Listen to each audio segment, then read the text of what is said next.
Mr. President, I rise today to talk about the failures of Bidenomics and to talk about the devastating impact that Bidenomics has had on American families. Certainly people in Wyoming are worried about the high cost of groceries. I hear it every time I'm at the grocery store. People wince every time they fill up the gas tank. People are turning to either raiding their savings account or taking on increasing debt just to stay up to current cost of living. So President Biden has a message for all of these people who are wincing as they fill up, who are worried at the cost of groceries, and who are raiding their savings account. And Joe Biden's message to them is just this. He says, don't believe your lying eyes. That's what he believes. Now, tomorrow, the president will be in Colorado, and he's going to say some things that the American people just will not believe. He'll say inflation is getting better. He'll say Bidenomics is working. He'll say anyone who believes anything other than that is just a victim of misinformation. Well, Mr. President, that's not what the families of America are feeling. Americans know that they are subjected day in and day out to incredibly high prices, and they know that Joe Biden is the president of high prices. Before Thanksgiving, we got new inflation data, and prices went up again. Prices are now over 17% higher today than they were the day Joe Biden took office. In real terms, families are paying over $900 each and every month more now for the cost of living than they were for the same things the day Joe Biden came into office. Americans are feeling it everywhere, but specifically in the cost of gas, cost of groceries, and the cost of everyday goods. And as prices continue to go up, people are falling further and further behind when it comes to trying to pay their bills. Let's look at personal savings accounts. Do people have more money or less in their bank accounts now than they did before? Well, the answer is clearly they have less.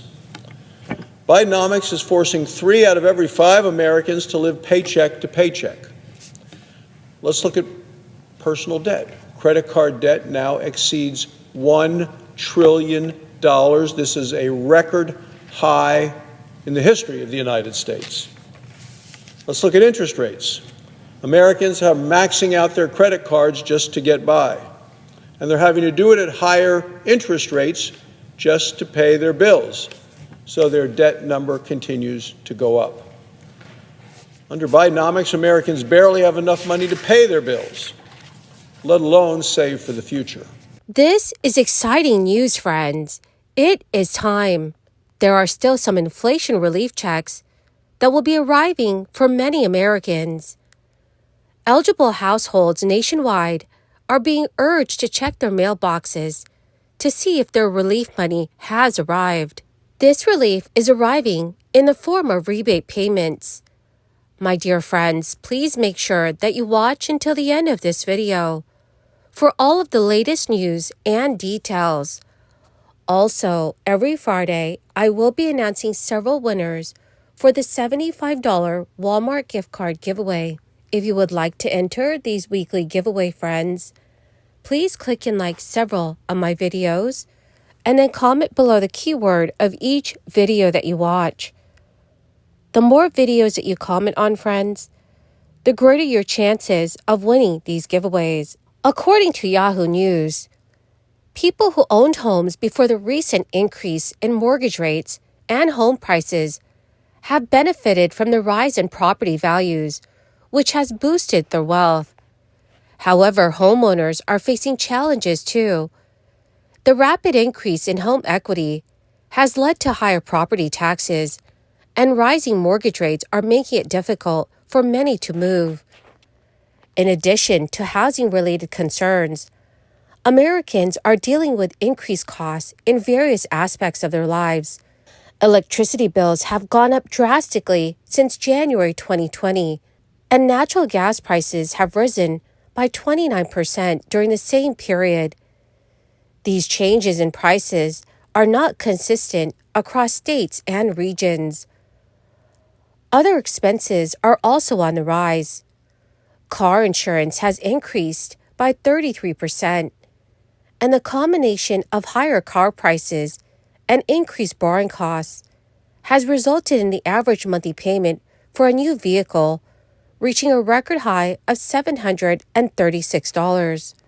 Childcare costs has also seen a significant increase, with the average annual cost nationally reaching $10,853 and monthly payments being 32% higher than the 2019 average.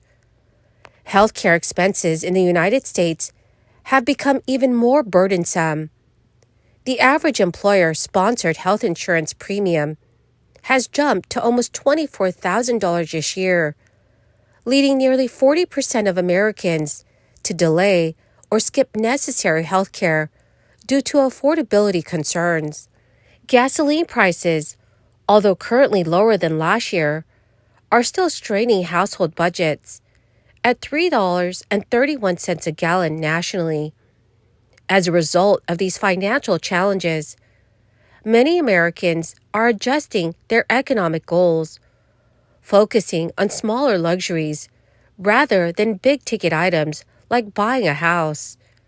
However, even these smaller pleasures have become much more expensive, with travel and restaurant prices also on the rise.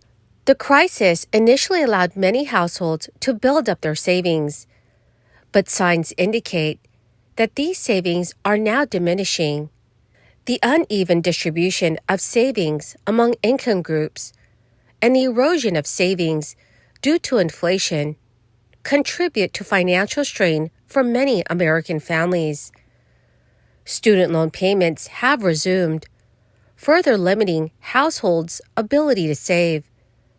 And despite rising wages, consumers may not experience immediate relief, as central bank policymakers are inclined to keep interest rates higher for longer. The October jobs report also showed a cooling in the labor market, with unemployment reaching an almost two-year high of 3.9%.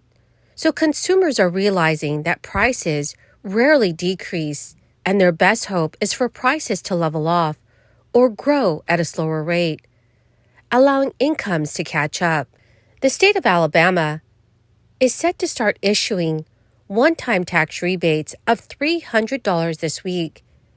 Payments will be sent to 1.9 million state residents, with some noticeable exceptions on who will qualify. To qualify for these rebates, which is $150 for single filers and $300 for married couples who file joint returns, taxpayers must have filed a 2021 individual income tax return with the Alabama Department of Revenue on or before October 17, 2022. There are no income limits or phase-out payments. However, there are some who will not receive a tax rebate, including those who did not file a 2021 state individual income tax return by the deadline, are a non-resident of the state of Alabama, or is claimed as a dependent during the 2021 tax year. If you do qualify, there are special steps you have to take to claim your rebate. Aldor will start issuing the payments on December 1st, 2023, by direct deposit or by paper check, depending on how you received your 2021 tax refund. Direct deposits will be made to the same bank account that was used to issue your 2021 tax refund.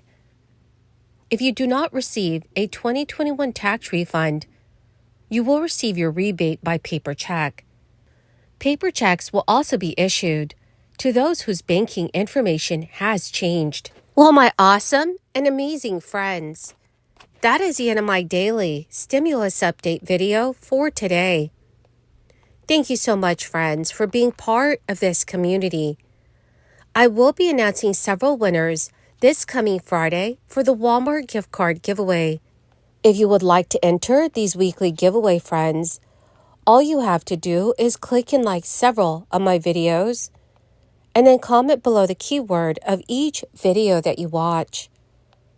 The more videos that you comment on, friends, the greater your chances of winning these giveaways. Thank you and have a wonderful and very blessed week.